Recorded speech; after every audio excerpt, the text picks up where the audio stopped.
तो फिल्म की शुरुआत होती है पहाड़ों में बने हुए एक गार से, और इस गार का क्लोज शॉट दिखाने के बाद हमें दो लड़कियों को दिखाया जाता है, एबी और उसकी बहन बेथ। एबी की मॉम के मरने के बाद एबी के लिए उसकी पूरी दुनिया ही उसकी बहन बन चुकी थी। उनकी जिंदगी बहुत अच्छी चल रही थी, लेकिन बस तब तक जब तक उन्हें ये नहीं पता चलता कि बेथ को लास्ट स्टेज कैंसर है। ये सुनकर बेथ टूट जाती है, पर हार नहीं मानती। वो बेथ के इलाज के लिए नए तरीके ढूंढने लग जाती है और उसे एक ऐसी फार्मास्यूटिकल रिसर्च कंपनी के बारे में पता चलता है जिन्होंने कैंसर लास्ट स्टेज का इलाज ढूंढ लिया था, लेकिन वो इलाज बहुत ज्यादा महंगा था। इतने पैसे एबी के पास नहीं थे, तो एबी ने एक बहुत ही खतरनाक जॉब करने का फैसला किया। यूरोप और रशिया के सर्द बॉर्डर पर उसे एक जियोलॉजिस्ट की जॉब मिली, जहां उसे यूरेनियम ढूंढना था पहाड़ों में। ये जॉब बहुत ही ज्यादा खतरे वाली थी, यहाँ तक कि इस जॉब में उसकी जान जाने का भी खतरा था, लेकिन इस जॉब से क्योंकि उसे अच्छे पैसे मिल रहे थे, इसलिए वो मान गई। एबी दिल लगाकर अपना काम करती है। काफी दिन की मेहनत के बावजूद भी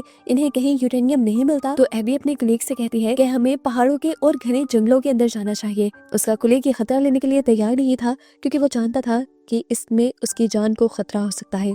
और वैसे भी आगे की तरफ रशियन बॉर्डर शुरू होने वाला था, जहां जाना भी उन्हें अलाउ नहीं था। नाउमीद होकर एबी घर आ जाती है और रात में एबी को उसके डैड की कॉल आती है, जो उसे बता रहे थे कि बेथ की तबीयत और भी ज्यादा बिगड़ चुकी है। एबी को एक टेंशन ये भी थी कि कंपनी ने उसे कोई एडवांस नहीं दिया था, कम से कम जिससे वो अपनी बहन का इलाज ही स्टार्ट करवा सके। वो जानती थी कि अगर उसे पैसे चाहिए तो उसे यूरेनियम ढूंढना होगा, इसीलिए अगले दिन वो घने जंगलों के अंदर जाने का फैसला कर लेती है। उसका कलीग उसे वार्न करता है कि अंदर जंगली जानवर भी होंगे, और उसका कलीग उसके साथ जाने से इनकार भी कर चुका था। इसलिए एबी उससे गन लेती है और अकेले ही अपना सफर शुरू कर देती है। काफी देर तक चलने के बाद उसे अजीब सी आवाजें सुनाई देने लगती है। उसे लगा जैसे कोई जानवर उसके करीब है।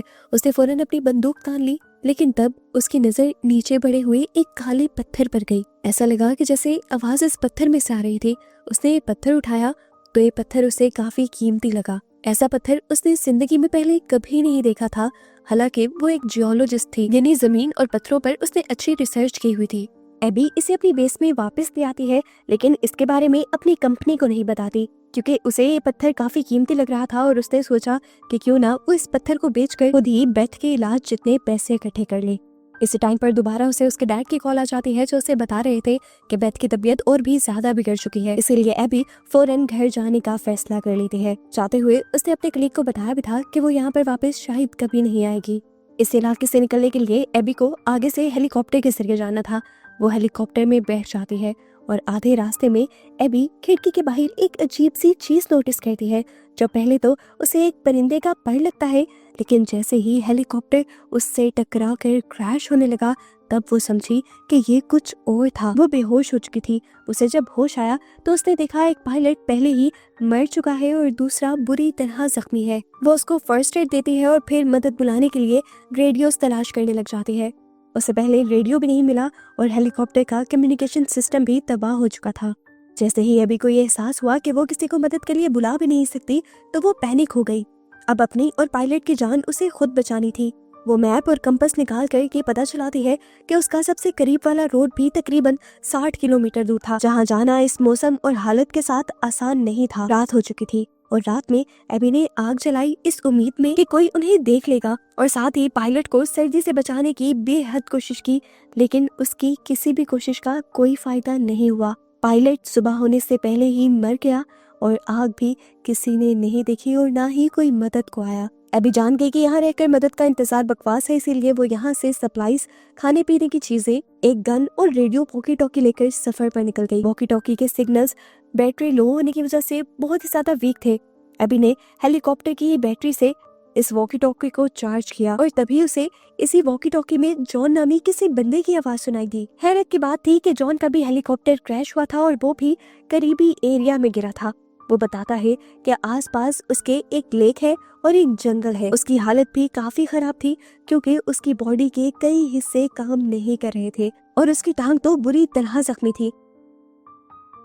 वो बताता है कि उसका भी कम्युनिकेशन सिस्टम डैमेज है, जिसकी वजह से वो रेस्क्यू नहीं बुला सकता।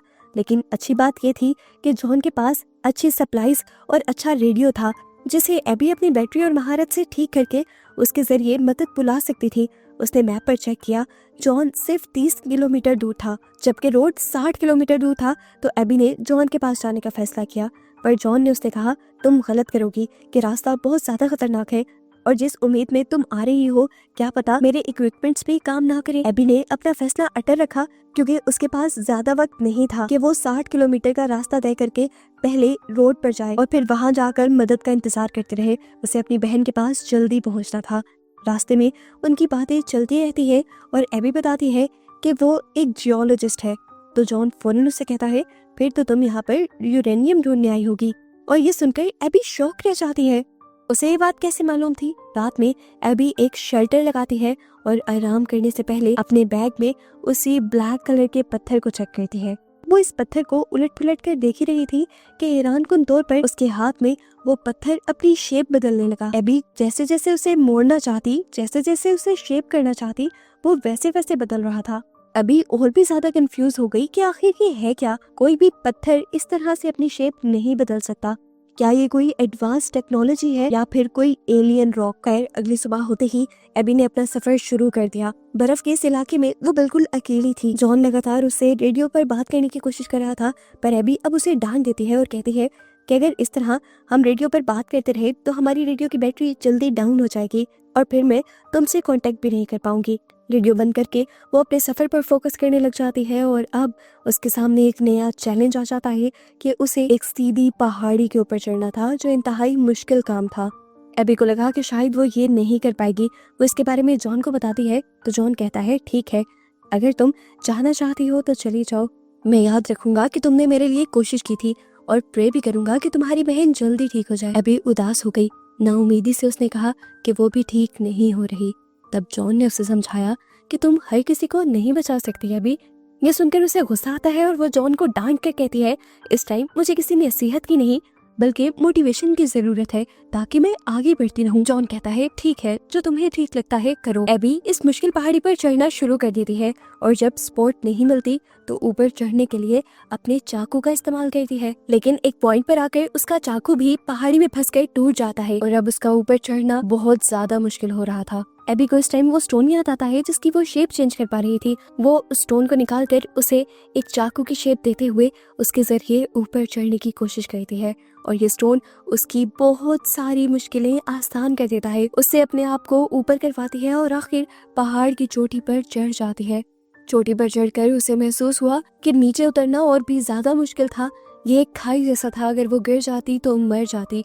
उसने उसी स्टोन को अब लंबी रोप की शक्ल दी और उसके जरिए आखिर वो नीचे भी उतर गई। नीचे उतरते ही उससे फौरन जॉन ने कांटेक्ट किया और उसे बताया कि आगे रशियन सरहद है, अगर तुम वहां तक गई तो तुम्हें देखते ही गोली मार दी जाएगी। ये सुनकर एबी डर गई। वो पीछे मुड़ने ही लगी थी कि गलती से उसका पाँव स्लिप हो गया। पाँव के नीचे से पत्थर सरके और वो भी ढलान से नीचे जा गिरी और इस वजह से उसकी टांग भी बुरी तरह जख्मी हो चुकी थी। उसने अपने टांग पर पट्टी बांधी और अपना सफर दोबारा से शुरू कर दिया क्योंकि उसे रुकना नहीं था। वो चलती रही यहाँ तक कि शाम होने लगी और फाइनली उसे एक बस्ती दिख गई।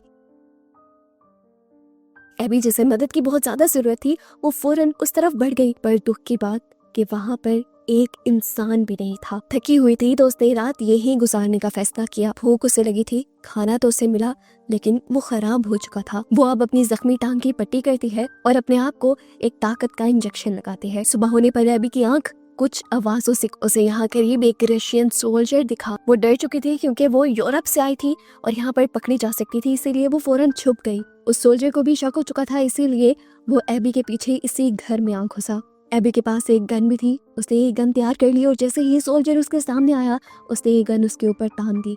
सोल्जर भी उसके ऊपर गन ताने हुए था लेकिन एबी ने पहले ही उसकी टांग पर गोली मार दी। हालांकि एबी का मकसद सोल्जर को नुकसान पहुंचाना था भी नहीं, गोली उससे गलती से चली थी। डरी हुई वो सोल्जर की राइफल भी ले लेती है और उससे उसका बैग मांगती है जिसमें सप्लाईज थी। अब हैरान कर देने वाली बात ये थी कि जो ब्लैक कलर का स्टोन उसके पास था वैसा ही एक स्टोन इस सोल्जर के पास भी था, जो स्टोन अपनी शेप बदल सकता था और कई किस्म के काम भी कर सकता था। इस टाइम सोल्जर की वॉकी टॉकी से किसी ने कांटेक्ट किया। जिस भी आदमी ने इस सोल्जर से कांटेक्ट किया था उसकी आवाज बिल्कुल जॉन की आवाज से मिल रही थी।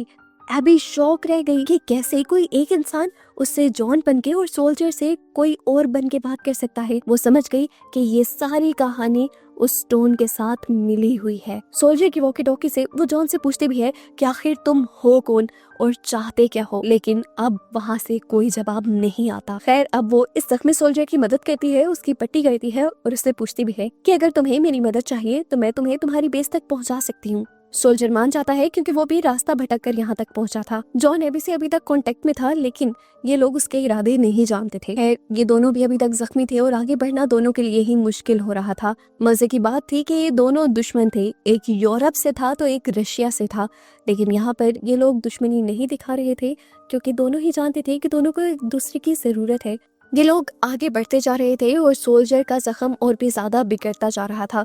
यहाँ जॉन भी एबी को अजीब और गरीब बातें कह रहा था, जैसे वो उसके दिल में दूसरे सोल्जर के लिए डर डालना चाह रहा हो। एबी समझ गई कि जॉन का कनेक्शन जरूर उस काले पत्थर से है जो उसके पास है, इसीलिए वो डरते हुए काला पत्थर ही अपने बैग से निकालकर दूर फेंक देती है।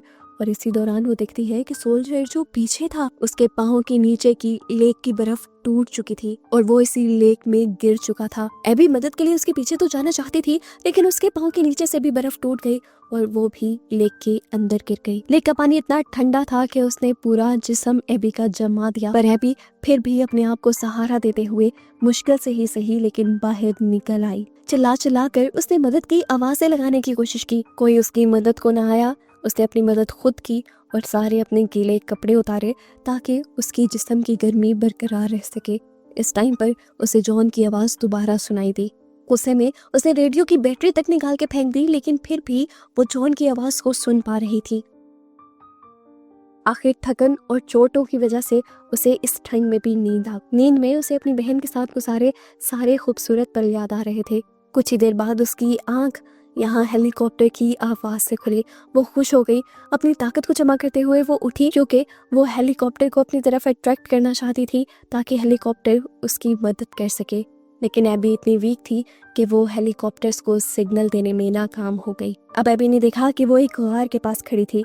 एबी की हिम्मत जवाब दे गई थी। उसके दिमाग ने काम करना छोड़ा तो वो वहीं बेहोश होकर गिर गई। लुढ़कते हुए वो गार के अंदर चली गई और ये वही गार था जो हमें मूवी के स्टार्ट में दिखाया गया था। इस गार में गर्म पानी था जिसने एबी को नई जिंदगी देना शुरू की। इसी पानी में हम एक स्केलेटन को देखते हैं, यानी एक मरे हुए आदमी को देखते हैं जो पायलट के यूनिफॉर्म में था और उस पर जॉन का नाम लिखा हुआ था। जॉन, जिससे एबी पूरे रास्ते बात करती आई थी, क्या वो मर चुका था? खैर, यहाँ बहुत से चमकते हुए काले पत्थर तैरते हुए ऊपर आते हैं और एबी की बॉडी के साथ जुड़ जाते हैं। उसे जब होश आया तो वो घबरा गई क्योंकि वो किसी अजीब जगह पर पहुंच चुकी थी जहां हर जगह पहले जैसे ही काले पत्थर थे। सभी पत्थर हवा में उसके इर्द गिर्द उड़ रहे थे और यहाँ एबी को जॉन की आवाज सुनाई देती है। वो बताता है कि किस तरह आज से 65 साल पहले वो भी एबी की तरह यहाँ आया था और फिर यहीं पर फंस कर रह गया। उसकी बात को सुनते हुए एबी समझ गई कि ये सब जो उसके साथ हो रहा है वो ना तो एक एक्सीडेंट है और यहाँ जो से पत्थर दिख रहे हैं वो भी कोई आम पत्थर नहीं है। वो हेलीकॉप्टर का क्रैश होना जानबूझकर इन्हीं पत्थरों ने किया था, जिसकी झलक उसने देखी भी थी। वो समझ गई कि ये पत्थर एलियंस हैं या फिर कोई ऐसी क्रिएचर जिसका इंसानों को पता ही नहीं, पर पिछले हजारों सालों से दुनिया पर रह रही हैं। फिर यहाँ रहना उनकी मजबूरी है या मर्जी, ये कोई नहीं जानता। इन्हें जिंदा रहने के लिए इंसानों की जरूरत पड़ती है, लेकिन बाकी एलियंस की तरह ये इंसानों के साथ ज्यादती नहीं करते, उन्हें मारते नहीं हैं, बल्कि उन्हें अपनी मर्जी से यहाँ रखते हैं। जैसे जॉन ने अपने आप को इन्हें अपनी मर्जी से सौंप दिया था, जिसके बाद इन पत्थरों ने जॉन को जिंदगी तो दी, लेकिन वो जिंदगी नहीं थी जो एक इंसान की थी। अब जॉन एबी से सवाल करता है कि अगर तुम भी ऐसी जिंदगी चाहते हो तो तुम्हें भी मिल जाएगी, पर एबी जवाब दे देती है क्योंकि वो इस एलियन सिस्टम का हिस्सा नहीं बनना चाहती थी। वो सिर्फ अपनी बहन के पास वापस लौटना चाहती थी। उसके कहते ही अगले ही पल वो जादुई तौर पे अपने घर के सामने खड़ी थी, उन सारी मुश्किलों से दूर। एकदम से उसकी लाइफ इतनी मुश्किलों से निकलकर एक परफेक्ट लाइफ बन गई थी। उसे यकीन नहीं आ रहा था। वो अंदर गई तो अंदर जाकर अपनी बहन से मिली, पर हकीकत तो ये थी कि ये सब सच था ही नहीं। ये सब कुछ बस एलियंस ही उसे दिखा रहे थे। वो जब वापस होश में आई तो वो अपने घर के दरवाजे के आगे खड़ी हुई थी। उसने जब दरवाजा खोला बस सामने बर्फ का तूफान था। एबी उस तूफान के अंदर चली गई और यहाँ पर सीन्स ब्लर हो गए। और एक फ्लैश में हमें दिखाया गया कि अब एबी को रेस्क्यू कर लिया गया था। उसकी जब आंख खुली तो वो सच में अपनी फ्रेंड के अपार्टमेंट में थी। बिना टाइम वेस्ट किए वो अपनी बहन के पास चली गई। घर जाते ही उसने देखा कि उसकी बहन अपनी आखिरी सांसें ले रही थी और फाइनली एबी अपनी बहन के आखिरी टाइम में उसके साथ थी। एलियंस ने उसकी वो विश पूरी कर दी थी जो वो चाहती थी। आखिरी टाइम में वो अपनी बहन के साथ रहना चाहती थी। मूवी के एंड में एबी अपनी बहन और अपने डैड के साथ थी और उसने जॉन के कहने के मुताबिक मौत को भी एक्सेप्ट कर लिया था और अब वो अपनी बहन की मौत के लिए तैयार थी। और बस इसी इमोशनल सीन के साथ ये मूवी यहाँ एंड हो जाती है।